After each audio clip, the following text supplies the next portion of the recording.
बाळांनो, आज आपण आम्ही सूचना फलक वाचतो हे पाहूया बरं का.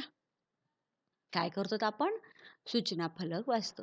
आपण शाळेत गेल्यानंतर पण आपल्याला सूचना लिहिलेल्या असतात की नाही? त्यात सगळ्यात जास्त आवडीची सूचना कोणती असते रे बाळांनो, तुमची माहित आहे तुम्हाला? उद्या शाळेला सुट्टी आहे. ही मात्र तुमच्या आवडीची सूचना असते. बरोबर आहे की नाही? हं?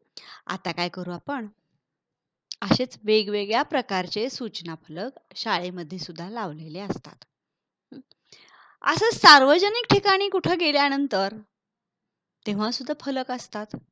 मग आता इथं हा किल्ला आहे आणि या किल्ल्यावरती चढताना असा हा सूचना फलक लावलेला आहे आणि हे येणारे जाणारे ते किल्ला पाहायला येणारे लोक आहेत आणि यातली काही लोक हे पहा बर का कसे वाचतात ते.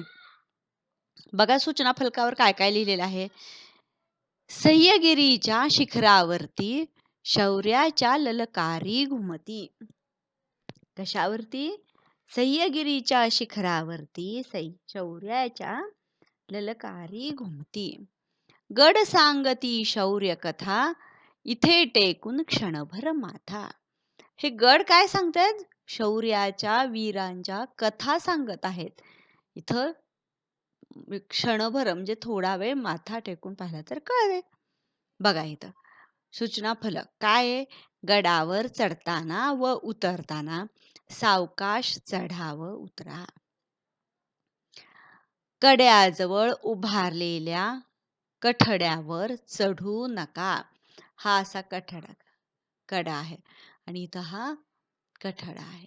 याच्यावरती तुम्ही चढला तर इथं पडताल की नाही खाली, मग तुम्हाला इजा होईल. म्हणून त्यांनी काय सांगितलेलं आहे? कड्याजवळ उभारलेल्या कठड्यावर चढू नका. गडावर कुठेही केर कचरा टाकू नका. आपली सवय कशी नेहमीप्रमाणे काहीही घ्यायचं खायला, ते खायचं आणि तसंच टाकून द्यायचं. कुठंही टाकायचं. आपण कचरा एका ठिकाणी टाकायचा, करायचा. कचरा टाकायला एक भांडं ठेवलेलं असतं, त्यात टाकायचं. पण असं तुम्ही करत नाहीत. घ्यायचं, खायचं की टाकून द्यायचं. या प्रकारामुळे त्यांनी काय लिहिलेलं आहे? गडावर कुठेही केरकचरा टाकू नका. किल्ल्याच्या भिंतीवर, दगडांवर आपली नावे अथवा कोणत्याही प्रकारचा मजकूर लिहू नका. किल्ल्याच्या भिंतीवर किंवा दगडावरती असं कोरून नावं लिहिणं किंवा खडूनी नावं लिहायचं किंवा काहीतरी लिहून काढायचं, कुठलेही नावं लिहायचे, वेगवेगळे मजकूर लिहायचा, असं काहीही करू नका. हे सगळ्या सूचना कोणी दिलेली आहे? तर गड संरक्षण समिती. म्हणजे ह्या गडाचं संरक्षण करणारे काही लोक असतात. त्यासाठी त्यांना समिती पण नेमावी लागते. त्या समितीच्या लोकांनी ह्या सर्व अटी मंजूर केलेल्या आहेत आणि ते इथं त्यांनी लिहिलेले आहेत. बघा बर का. सह्यागिरीच्या शिखरावरती शौर्याच्या ललकारी घुमती. गड सांगती शौर्य कथा इथे टेकून क्षणभर माथा. सूचना फलक गडावर चढताना उतरताना सावकाश चढा उतरा. कड्यावर जवळ उभारलेल्या कठड्यावर चढू नका. गडावर कुठेही केर कचरा टाकू नका. किल्ल्याच्या भिंतीवर, दगडांवर आपली नावे अथवा कोणत्याही प्रकारचा मजकूर लिहू नका. कोणी लिहिलेले आहे? गड संरक्षण समिती यांनी लिहिलेला आहे. तुमचा घरचा अभ्यास काय आहे?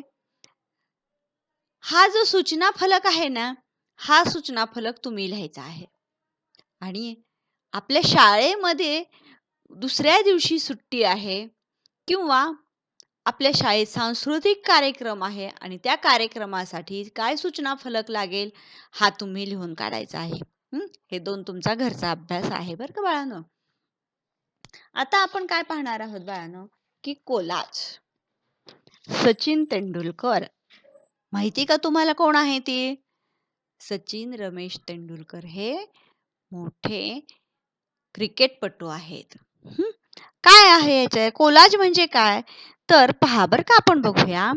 वर्तमानपत्रे, मासिके यातील कात्रणे, चित्रे, फोटो, घोषणा, माहिती, उतारे या सर्वांची विशिष्ट मांडणी करणे याला कोलाज म्हणतात. काय कोलाज म्हणजे काय? तर वर्तमानपत्रे, मासिके यातील कात्रणे, चित्रे, फोटो, घोषणा, माहिती, उतारे या सर्वांची विशिष्ट मांडणी करणे याला कोलाज म्हणतात. सचिन तेंडुलकर यांच्या क्रिकेट कारकिर्दीचा हा कोलाज आहे. हा जो कोलाज आहे हा कशाचा आहे? तर सचिन तेंडुलकरचा कोलाज आहे. तुम्हाला कळलं का कोलाज म्हणजे काय ते? आणि सचिन तेंडुलकरचा हा कोलाज आहे. बघा बरं का.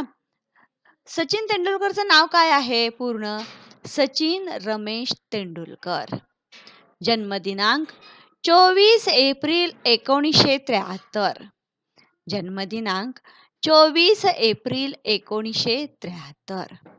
पहिला कसोटी सामना 15 नोव्हेंबर 1989 साली.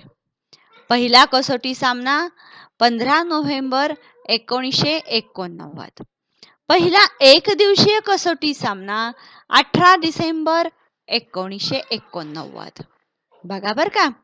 पहिला कसोटी सामना 15 नोव्हेंबर 1989 आणि पहिला एकदिवसीय सामना 18 डिसेंबर 1989.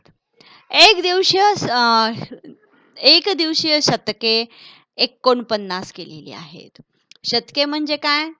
तर 100. मग एका दिवसात त्यांनी किती शतके केलेली आहेत? 49.